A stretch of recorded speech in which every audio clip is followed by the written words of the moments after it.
Hi everyone, Gianni Depocci here with you for Theo Trade, and today is the 1st of October 2024.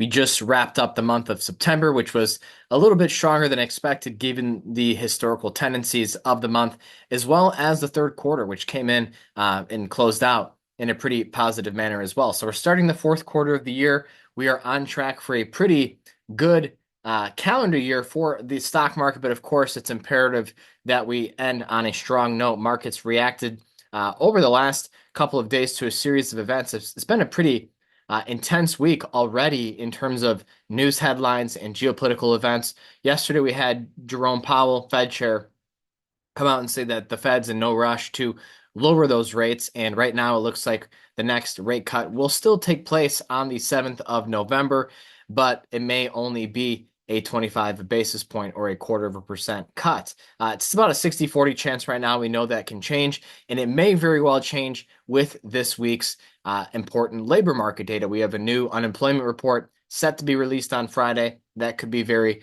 important. I do think that the labor market is going to continue to display resiliency, but any weakness in the labor market would probably be a sign that the Fed would cut 50 basis points on November 7th, the next Fed meeting, which is a couple of days after election night. So, going to be an important, intense period in the next month. So, just make sure your risk management plans are all accounted for properly. We don't stop trading because of particular events. We don't anticipate how a market may react to something because we don't know. And risk management is something that's totally separate from that in the sense that it's all about cutting losses short, letting winners run, position sizing, and scaling out of positions when upside targets are reached. And then, of course, today we had an escalation of geopolitical tensions in the Middle East, Israel taking some missile fire. And then there's obviously the port strike that's now taking place along the eastern seaboard in the United States. So a lot of these are inflationary catalysts, and I'll discuss that in a moment. But before we do, I do want to start off with the S&P 500, which has been going sideways for a couple of days now. And I'm going to be honest with you, as we look at this intraday chart here, I can't rule out that the bottom is already in. Now, I don't think you're going to hear that in a lot of places now, even though sentiment has, become a little bit more greedy recently. I think the geopolitical situation is probably making people a little bit more cautious now.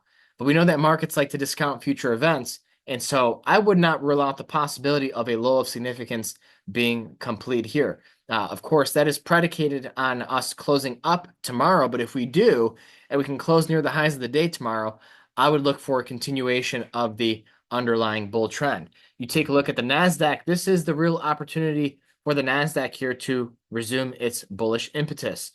It has not made a new all-time high in almost 3 months. That is a major concern of mine, and it will continue to be until we see this tech-heavy, growth-oriented index start making new all-time highs.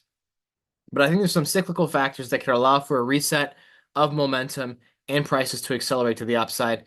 From an intermarket standpoint, we are seeing interest rates come down again, bonds seeing a little bit. I'll show you in a moment. But the dollar also, big rebound in the dollar, and we could be on the precipice of a market environment where global capital floods back into the United States. So something to keep in mind, especially as I maintain the outlook that we're in a new macroeconomic environment where inflation is actually bullish for the US dollar. So, you take a look at chips, those are down a little bit today. Nvidia still in its sideways action. Have a contingency plan to either buy a breakout or buy the dip on Nvidia right now. It looks pretty good, but you look at some of the other Magnificent Seven names. Apple seeing some pretty notable selling after closing at its third highest level in history yesterday. I think we're still in chop mode. I'm still an Apple bull. I'm an even bigger Meta bull. We are long Meta, and I think this thing is going to continue higher. I'm also a Tesla bull now, and I think we're on the precipice of seeing some massive improvements on the Tesla front. So I do have positions in both Tesla and in Meta, and those are my two favorite Magnificent Seven names. Obviously, the situation in China is on the lips of all traders and investors. I think we've just begun a new bull market in China.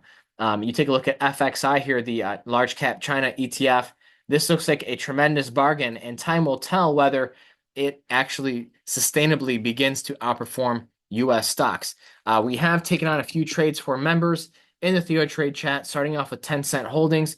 You zoom out on this. I've been trying to focus on names that have the biggest bases and ones that have consolidated near highs, and really trying to focus in on relative strength. I'm not just going out and buying any China name right now. I mean, even though BABA and JD.com are up nicely, I wouldn't consider these as the strongest technical plays. Now, I know there's other traders and investors out there taking on positions, but we have a process and a method that we follow, and we stick to it very religiously. And you can see JD here, nowhere near the same relative strength as Tencent, and also in Kifu Technology have a position in that. This one is looking much stronger compared to its peers, and I think is poised to continue behaving as a leader in the space. So that's something to keep an eye on.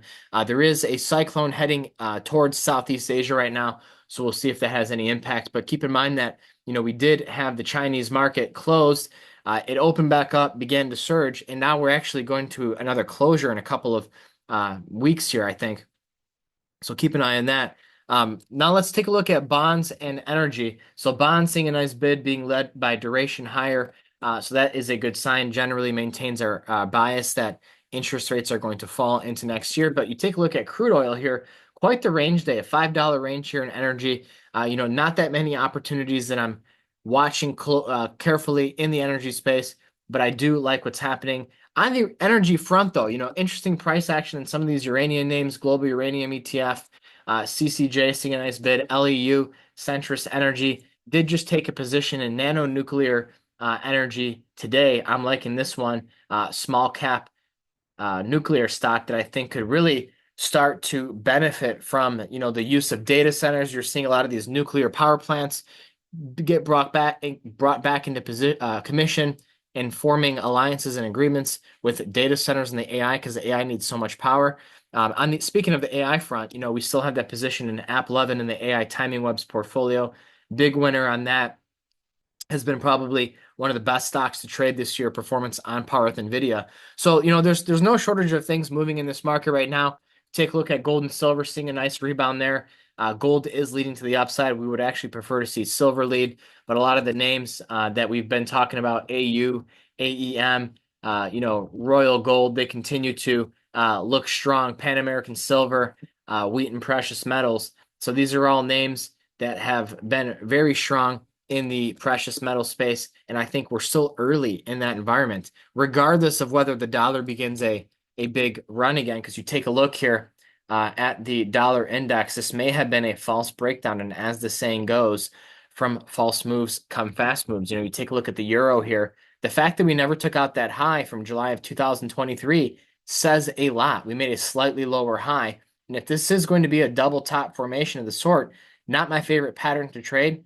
But you see the euro drop back down, 106, 105, and you take out that low from October of 2023. Look out below, guys, because I think it's going to be quite the drop in the euro. Geopolitical tensions don't seem to be something that the euro takes very well, especially probably since it's on their doorstep. So just something to keep in the back of your mind. The U.S. has very nice natural geographic barriers. With Europe, that is not as much the case. So that could affect the value of the euro currency in the coming weeks and months. So that's all I wanted to review with you. Thank you so much for watching. Hope to see you in the Theo Trade chat room, and we'll keep you posted with any other updates. Thank you.